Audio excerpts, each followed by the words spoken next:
ಅಂಗವಿಕಲತೆ ವರವೂ ಅಲ್ಲ, ಶಾಪವೂ ಅಲ್ಲ.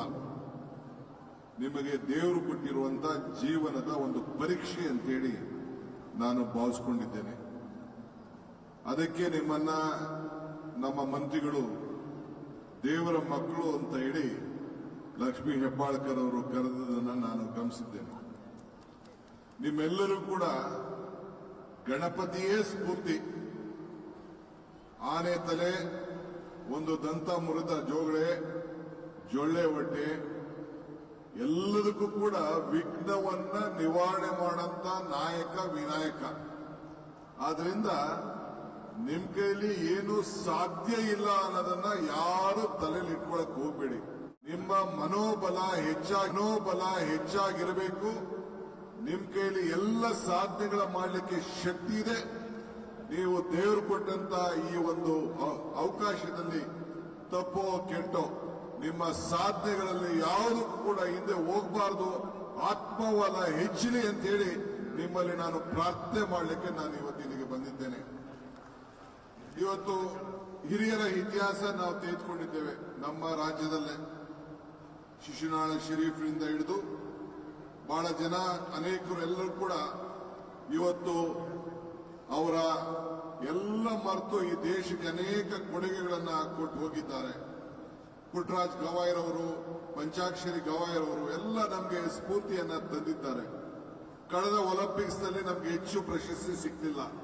ಆದರೆ ಪ್ಯಾರಾಒಲಿಂಪಿಕ್ನಲ್ಲಿ ನಮ್ಮ ಭಾರತಕ್ಕೆ 21 ಪ್ರಶಸ್ತಿಯನ್ನ ಸಿಕ್ಕಿದ್ದನ್ನ ನಾವು ಯಾರು ಕೂಡ ಇತಿಹಾಸವನ್ನ ತೆಗೆಲಿಕ್ಕೆ ಸಾಧ್ಯ ಇಲ್ಲ. ಅಂಬೇಡ್ಕರ್ ಹೇಳ್ತಾರೆ, ಇತಿಹಾಸ ಮರ್ತವನು ಇತಿಹಾಸ ಸೃಷ್ಟಿ ಮಾಡ್ಲಿಕ್ಕೆ ಸಾಧ್ಯ ಇಲ್ಲ ಅಂತೇಳಿ. ಹಂಗೆ ನೀವು ಇತಿಹಾಸ ಪುಟದಲ್ಲಿ ಇದ್ದೇನೆ. ಅನೇಕ ಸ್ನೇಹಿತರುಗಳು ನಾನು ಗಮನಿಸಿದ್ದೇನೆ. ನಮ್ಮಲ್ಲೂ ಕೂಡ IAS ಆಫೀಸರ್ ಆಗಿ ಬಹಳ ಉತ್ತಮ ಕೆಲಸ ಮಾಡ್ತಾ ಇದೆ. ಒಂದು ಹೆಣ್ಮಗಳು ಮಂಡ್ಯ DC ಇದ್ರು, ಈಗೆಲ್ಲ ಬೇರೆ ಕಡೆ ಯಾವುದೋ ಇಲಾಖೆಯಲ್ಲಿ ಇದ್ದಾರೆ. ಈಗ ಪ್ಯಾರಾ ಒಲಿಂಪಿಕ್ಸ್ ನಲ್ಲೂ ಕೂಡ ಒಬ್ರು ನಮ್ಮ ಕರ್ನಾಟಕ ರಾಜ್ಯದವರೇ ಪ್ಯಾರಾ ಒಲಿಂಪಿಕ್ಸ್ ನಲ್ಲಿ ಪ್ರಶಸ್ತಿಯನ್ನು ಪಡ್ಕೊಂಡದ್ದು ಕೂಡ ನಾವು ಮಾಡಿಕೊಂಡಿದ್ದೇವೆ. ಈ ಚಿತ್ರಕಲೆ, ಸಾಹಿತ್ಯ, ಸಂಸ್ಕೃತಿ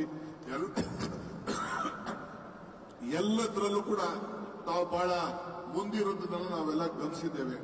ಸರ್ಕಾರ ನಿಮಗೋಸ್ಕರ ಪ್ರತ್ಯೇಕವಾದಂತಹ ಇಲಾಖೆಯನ್ನು ಇಟ್ಟು ನಿಮ್ಮ ಬದುಕಿನಲ್ಲಿ ಒಂದು ಬೆಳಕನ್ನ ತರಬೇಕು ಅನ್ನೋ ದೃಷ್ಟಿಯಿಂದ ಅದಕ್ಕೆ ಮುಖ್ಯಮಂತ್ರಿಗಳು, ನಾನು ಮತ್ತು ನಿಮ್ಮ ಮಂತ್ರಿ ಲಕ್ಷ್ಮೀ ಹೆಬ್ಬಾಳ್ಕರ್ ಸೇರಿ ನಮ್ಮ ವಿಕಲಚೇತನಕ್ಕೆ ಒಳಗಾದಂತವ್ರ ಕೈಲೇ ಈ ಜ್ಯೋತಿಯನ್ನ ನಿಮ್ಮ ಮನೆ ಬೆಳಗಬೇಕು, ನಿಮ್ಮ ಬದುಕು ಬೆಳಗಬೇಕು ಅಂತೇಳಿ ಈ ಜ್ಯೋತಿಯನ್ನ ಈ ಸಂದರ್ಭದಲ್ಲಿ ನಿಮ್ಮ ಕೈಲೇ ಬೆಳಗಿಸಿ ಈ ಕಾರ್ಯಕ್ರಮವನ್ನು ಉದ್ಘಾಟನೆಯನ್ನ ಮಾಡಿದ್ದಾರೆ. ಆದ್ರಿಂದ ನೀವು ಯಾವ ಕಾರಣಕ್ಕೂ ಧೈರ್ಯವನ್ನ ಕಳ್ಕೊಳ್ಬಾರದು. ನಮ್ಮ ಸರ್ಕಾರ ಸಿದ್ದರಾಮಯ್ಯ ಸರ್ಕಾರ ನಿಮ್ಮ ಮನೆ ಬಾಗಿಲಿಗೆ ಬಂದು ನಿಮ್ಮೆಲ್ಲ ಕಾರ್ಯಕ್ರಮವನ್ನು ಕೂಡ ಈ ಸಂದರ್ಭದಲ್ಲಿ ಏನೇನು ನಿಮ್ಮ ಕೊರತೆಗಳಿದೆ, ನಿಮ್ಮ ಭಾವನೆಗಳಿದೆ, ಆ ಭಾವನೆಗಳಿಗೆ ಸ್ಪಂದಿಸಿ ನಾವು ನಿಮ್ಮ ಜೊತೆಲಿ ಕೆಲಸ ಮಾಡಲಿಕ್ಕೆ ನಾವು ಸಿದ್ಧರಾಗಿದ್ದೇವೆ ಅನ್ನೋ ಮಾತನ್ನ ಈ ಸಂದರ್ಭದಲ್ಲಿ ಹೇಳಿ ಭಗವಂತ ನಿಮಗೆ ಒಳ್ಳೇದು ಮಾಡಲಿ, ಆತ್ಮಧೈರ್ಯ ನಿಮಗೆ ತುಂಬಲಿ. ನೀವು ಕೂಡ ಯಾರಿಗೂ ಕೂಡ ಸರಿಸಾಮಾನ್ಯರಲ್ಲ, ನಿಮ್ದೇನು ತಪ್ಪಿಲ್ಲ. ಭಗವಂತನ ಸೃಷ್ಟಿ ಇವತ್ತು ನಿಮಗೊಂದು ದೊಡ್ಡ ಸವಾಲಾಗಿ ನೀವು ಸ್ವೀಕಾರವನ್ನು ಮಾಡಿ ಸಮಾಜದಲ್ಲಿ ನಿಮ್ಮ ಕೈಲೂ ಕೂಡ ಎಲ್ಲ ಸಾಧನೆಗಳನ್ನು ಮಾಡಲಿಕ್ಕೆ ಶಕ್ತಿ ಇದೆ ಅಂತ ತೋರಿಸುವಂತ ಧೈರ್ಯ ನಿಮಗೆ ಬರಲಿ ಅಂತೇಳಿ ಭಗವಂತನಲ್ಲಿ ಪ್ರಾರ್ಥನೆ ಮಾಡಿ ನಿಮ್ಮೆಲ್ಲರೂ ಕೂಡ ಶುಭ ಹಾರೈಸಿ ನನ್ನ ಮಾತನ್ನು ಮುಗಿಸ್ತೇನೆ.